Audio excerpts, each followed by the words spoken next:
All right, there's heaters on everything. Might be a little weird, but we're going to pay Nothing Fancy some tribute and kind of do it this style just to keep it a little bit easier on me. All right, so this is obviously on the OSIGHT S and X. I did get both of these for free. I have done a video for OSIGHT before, and I kind of reviewed it, I would say more negative than positive anything. I ran it on a 1:6 LPVO as a piggyback for a while, and I just kind of decided that there's way better options for the money. You just put a couple dollars in more. I had no issues with it on the LPVO. I mean, I even cracked the top there and it still had 0, but I pretty much at the end of the video said, hey, these things aren't really worth it, you shouldn't buy them. Then I was quite surprised when a little bit ago OSIGHT emailed me and was like, hey, do you want to do videos on our new stuff? And initially I was like, no. And then they said, oh, here's the 2 new things. Then I was like, oh, they got an enclosed optic. That's pretty dang cool. So I was like, can I do a video on your enclosed optic?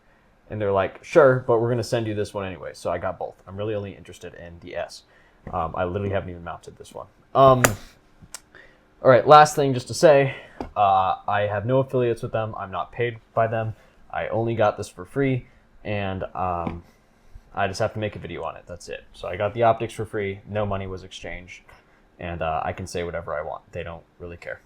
Okay, before we touch on the S, let's go over the X real quick. So the X is pretty much just the original OSIGHT with some very slight changes.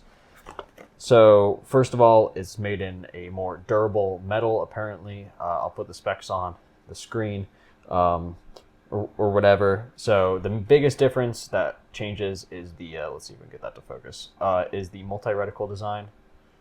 Does that want to focus? No, I'll just put some B-roll over. But multi-reticle design, it's I believe a 3 MOA dot with a 32 MOA circle. The reticle is actually quite crisp. It looks quite nice. And the charger was changed in a way where if you have it mounted, it's flat with the back of the optic. The old charger had this protrusion out the back of the optic, making it incompatible with some pistols that had suppressor height mounted sights. Do you see that protrusion? Right, so that's pretty much the main change on the charger. As you can tell, they are actually interchangeable. Yeah, I'm really not that much interested in this optic at all. It still has the absolutely awful warping. So like, look at that buckle right there. Do you see how that buckle warps? It's so terrible. So I really don't think this is a good optic at all. Right now, the MSRP on these is $229, and they're on sale for $183, which at $183, maybe not terrible, but once again, there's no replaceable battery, so not a huge fan. If you're really interested in this optic, go and check out another review. I'm kind of here more for the enclosed optic and the night vision performance of things. But if you do have any questions on anything, like, please feel free to ask. I read all the comments and I'm happy to answer all of them.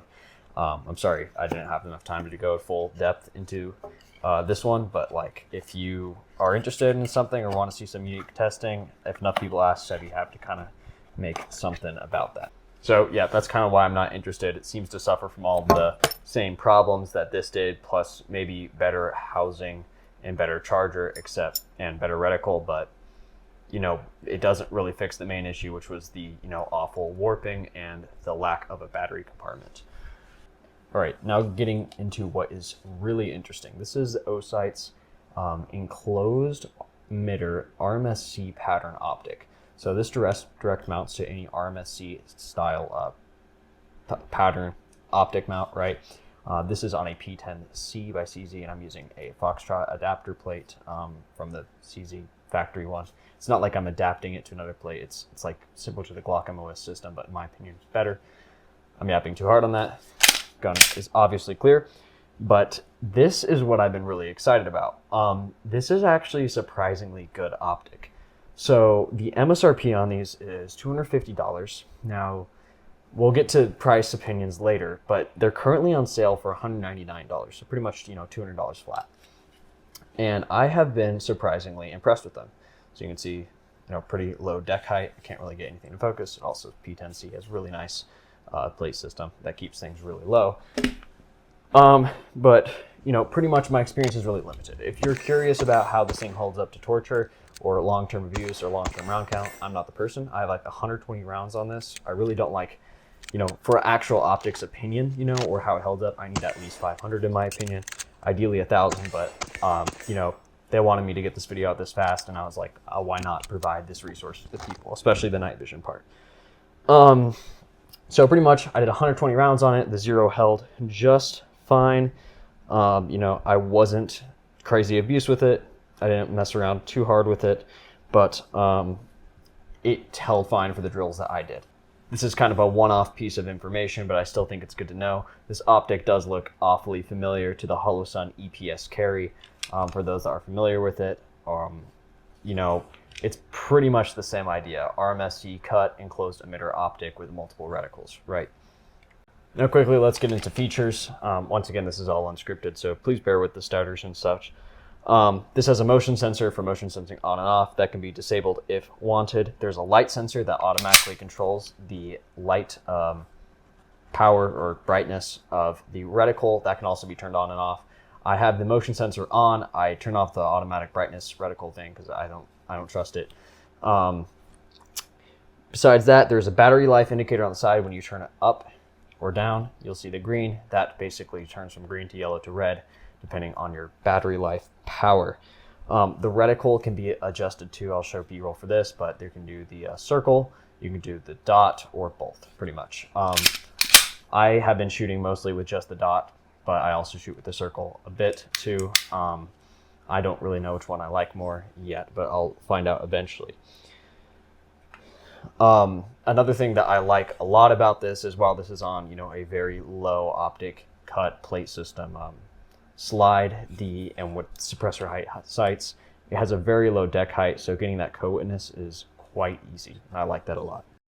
The glass is actually surprisingly good. The Osight original Osight and both the Osight X have absolutely horrendous warping, and this has no warping at all. It feels very clear. There's pretty much no visible tint at all, and I really, really like the glass. I think they did a great job here. The window size, while it isn't enormous, I think it's plenty big enough. I would obviously prefer a larger window if possible, but for all things considered, I've had no issues picking up the dot when needed, right? I'll stop talking and, rambling away. What you guys here are for the NV. So if you watched all that, thank you very much. But, I'll just play what you guys are interested in.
Last thing, this sadly does use Osight's cover charger.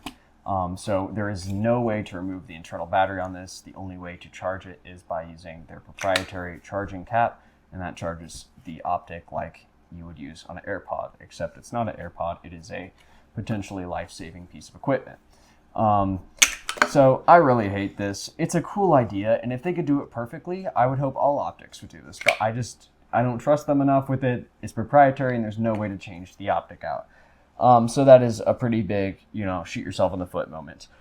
And at some point, I would love to see all optics companies do this with some sort of internal system, because that's a great way to do it. You can keep your optic always charged when you're at home on the nightstand. You just keep it on there, keeps dust off your optic, and make sure it sets out 100% when you're ready to go. You just, oh, come on, pop it off. Something like that, maybe. But just because there's no way to replace the internal battery, if this thing goes out or dies, your optic's dead too until it eventually runs out. I've had no issues with battery life. I'm sure its battery life is going to be about average. I can't really speak to that until one gives out. But these do charge with Type-C, and these give the optic how many charges. But it just bothers me that they keep on doing this, because everyone thought it was cool and it's a cool buying point, but it just isn't really. It's not something I want. Just give me batteries. Batteries are both. It'd be cool if we did both, but if you have to choose one or the other, batteries are the way to go. Overall, for $200, I gotta say I'm actually pretty impressed with the OSIGHT S. It's a pretty well balanced optic with really, really good passive aiming performance. I've never used a Acro P2 or anything like that under knobs, just crazy. I've used Delta Point Pros and SROs, and those do a fantastic job. But while an SRO costs 3 times as much as this, I wouldn't say it's 3 times as better at passive aiming. This thing actually does pretty dang good job at passive aiming. The size of it and everything's quite nice. It's actually a really good optic. It's just this stupid cover thing just throws it off for me. And I'm saying all these things assuming that it holds 0, and I have pretty good faith that these will hold 0. But kind of what I'm trying to say is, if you are looking for a concealed carry or home defense optic, I wouldn't buy one yet, or maybe at all, because you really want a battery system for something like that. But if they ever release a battery system and it turns out that thing holds 0, I'd be really comfortable saying, hey, this is an awesome optic. There's a lot of good features here, and it's done pretty well. It's just, this is the stupid thing that's holding it back. I would wait for more reviews to come out, say if it holds 0, because, I only have 120 rounds, which is pretty much nothing. But if more reviews say that it holds 0, like all the ones I've watched so far do, I would say this is actually a great option for people looking for just a cheap optic to throw on their RMSC footprint pistols. If you just have a couple of those laying around and you want to get a good optic on there for $200, I'd say it's pretty hard to beat this feature set wise. Yeah, so for your pistols that you just want to shoot, throw a dot on there, $200 is actually a pretty great choice, and with that enclosed emitter, you're getting some pretty nice, sweet advantages there. But I will say, if you're going to go for actual concealed carry or home defense, shill out the extra shill out the extra 50-ish bucks or so and get a Holosun 407K or a 407C. Those are going to be much better bets. They're much more boring. They lack a feature set like this OSIGHT does, but they're going to be reliable. Those have proven track records. Yeah, that's pretty much it. Thank you so much if you made it here. I really, really appreciate each one of your guys' views. It means the most to me. There you go. Especially on things like this that, are kind of out of the ordinary. I'm sorry this video wasn't as well scripted or as anything I normally do. If you are new to my channel and this is my first video that you're watching, please go and check out some of my other stuff. I'll have it linked in the description. They're much more different and higher quality than this. I appreciate OSIGHT for having the guts to set out me more of their optics, and I'd say it's semi paid off, but they still have a lot of work to do before this thing's a good to go recommendation with no exceptions, right? Really appreciate you guys for watching this one. I got really, really cool stuff coming, so stay posted, and yeah, thank you guys.